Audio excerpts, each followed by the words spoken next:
While you're grinding away at the gym, pumping iron with everything you've got just to pack on a little muscle, have you ever wondered, why are farm cattle so muscular when they almost never exercise? Some might say it's because of their unique digestive systems, which allow them to extract enough protein from just grass. While that's true, any fitness enthusiast knows that even if a human lived on protein powder, muscles wouldn't just grow on their own without training. So that's not the whole story. In reality, humans are practically the only animals in nature that must rely on consistent, high-intensity exercise to build muscle.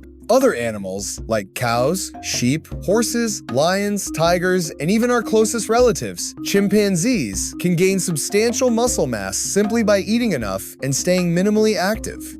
A professional bodybuilder trains far harder every day than a zoo tiger that sleeps all day, yet no human can match a tiger in terms of raw physical power. When it comes to muscle growth, humans are the true outliers. Our growth rate is exceptionally slow. But why is that? Beyond just providing power, muscle serves another critical role. Much like body fat, it's a massive energy reservoir. Specifically, muscles are the body's largest protein warehouse and amino acid factory. To answer our original question, we first need to understand how the human body actually manages these stored resources. Let's look at an extreme case: starvation. Question: can you achieve rapid weight loss by simply stopping eating altogether? The answer is, try it and you'll die. Without proper medical supervision, a healthy adult who consumes nothing but water will typically face death in about 3 weeks. Even for someone who is significantly overweight, that window doesn't stretch much longer. A month is generally considered the absolute limit. If you were to observe them at that point, you'd find that their body fat hasn't decreased all that much. Instead, they've suffered massive muscle wasting and severe organ failure, as if the body had been hollowed out from the inside. This feels totally counterintuitive. Isn't fat supposed to be the backup fuel for when we're hungry? Why would the body tear down perfectly good muscle before the fat is even gone? Here's the breakdown. When you enter starvation mode, your body first taps into the glycogen stored in your liver and muscles. This lasts for about a day or two.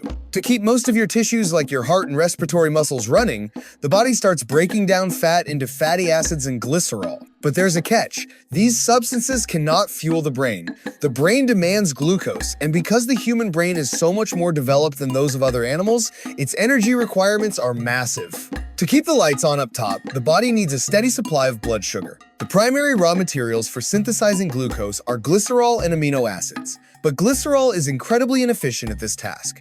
This is where the amino acid factory, your muscles, gets drafted into service. The body enters a desperate rob Peter to pay Paul mode. Even though fat is still providing some energy, the body must continuously break down muscle protein to produce amino acids, using a process called gluconeogenesis to maintain blood sugar levels and save the brain. Eventually, this process targets the heart muscle, respiratory muscles, and even the liver and kidneys. Because our reserve of functional protein is limited, a long-term fast will cause your vital organs to fail from protein and electrolyte loss long before your fat stores are depleted. In the end, the system simply shuts down.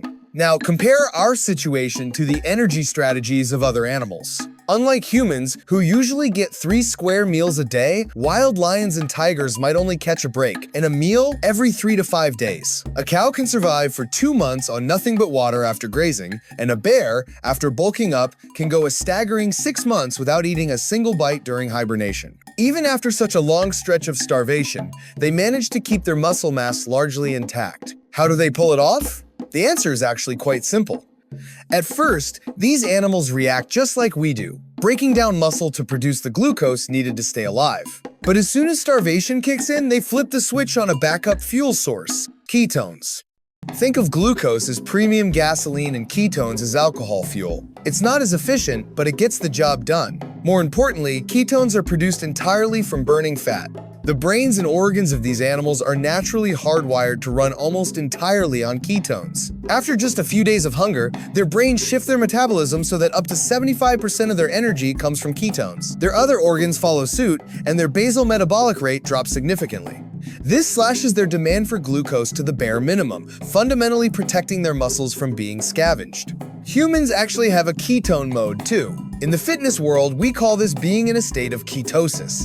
But in humans, flipping this switch is an incredibly sluggish process. While our bodies start producing ketones about 48 hours into starvation, the efficiency is abysmal at first. It usually takes about 2 weeks for human organs to fully transition into an efficient ketone-burning mode. For athletes, this keto adaptation can take even longer, sometimes 4 to 6 weeks. In a total fast, by the time the human body finally gets its act together and switches to ketones, your muscle mass has already withered away to a dangerously low level. All of this points to one sobering reality. Humans and animals are playing by a completely different set of physiological rules and survival strategies.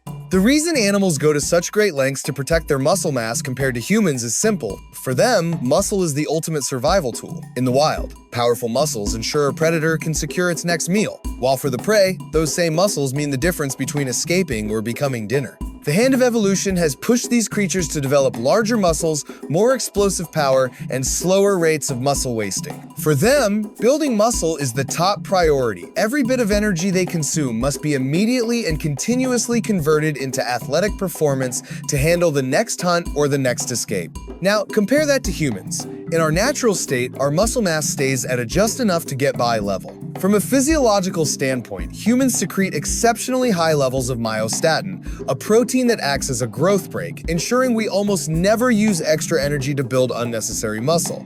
It's all about extreme conservation. If you want those muscles to grow, you literally have to force them to remodel by physically tearing them down through exercise. On a macro level, this is why animals bulk up effortlessly while humans have to slave away with long-term, consistent training. But it's not just the slow growth, it's the body's easy come, easy go attitude toward muscle. Because the human body treats muscle as a disposable strategic resource meant to be sacrificed first, even the most jacked bodybuilder will see their gains wither away if they stop training for a while. Any gym goer knows the pain of that deflated feeling after a few weeks off. In terms of raw strength, humans are undeniably weak. We are a collection of vulnerabilities, and a single human can almost never win a one-on-one fight against any animal of a similar size. A wolf is actually considered a lower-tier fighter among animals in our weight class, yet very few humans can survive a hand-to-hand or hand-to-claw struggle with one. So why is it that humans, of all creatures, stand at the very top of the food chain? Most would say intelligence. And while that is the most critical factor, it isn't the only one.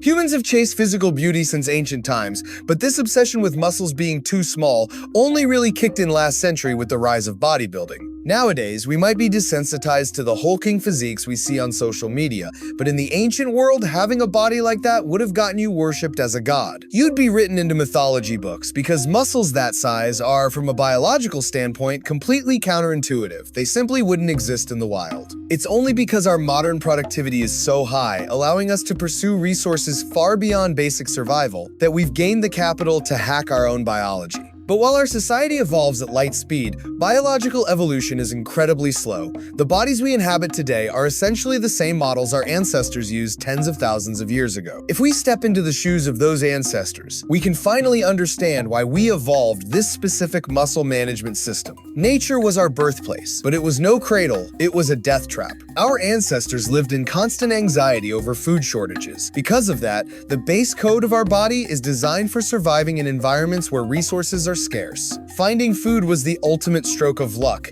especially the incredibly rare prize of fat.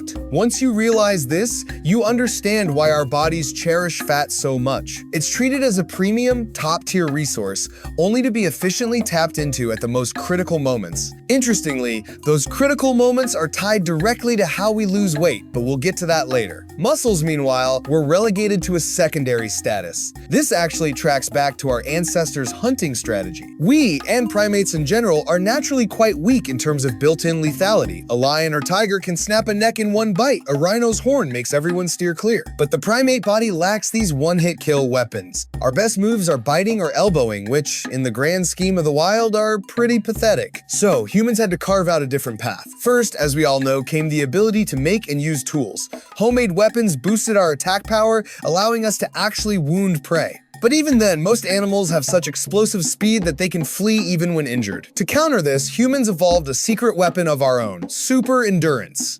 Our bare skin and advanced sweat glands provide world-class cooling, and our upright bipedal gait is incredibly energy efficient. These traits make humans one of the greatest endurance athletes on land, right up there with horses. This allowed our ancestors to develop a hunting strategy that is virtually unique in the animal kingdom: the war of attrition. Our ancestors would chase a prey animal until it collapsed from exhaustion, wound it with a weapon, and if the animal managed to scramble away, they would simply repeat the process, tracking it relentlessly until every drop of its energy was spent. In some indigenous tribes today, people still use this ancient method. Legendary hunters are said to track particularly stubborn prey for 3 days straight. Under this survival model, explosive muscle power just isn't that important. What matters is stamina and low energy consumption. Muscles are energy hogs. More bulk means a higher metabolic rate, which drains your fuel reserves fast. Once you're out of fuel, it's game over. Consequently, the human muscle-building mechanism evolved to be economical. The goal is just enough; anything extra is a waste of precious resources. It's no coincidence that marathon runners aren't bulky. They're lean and wiry.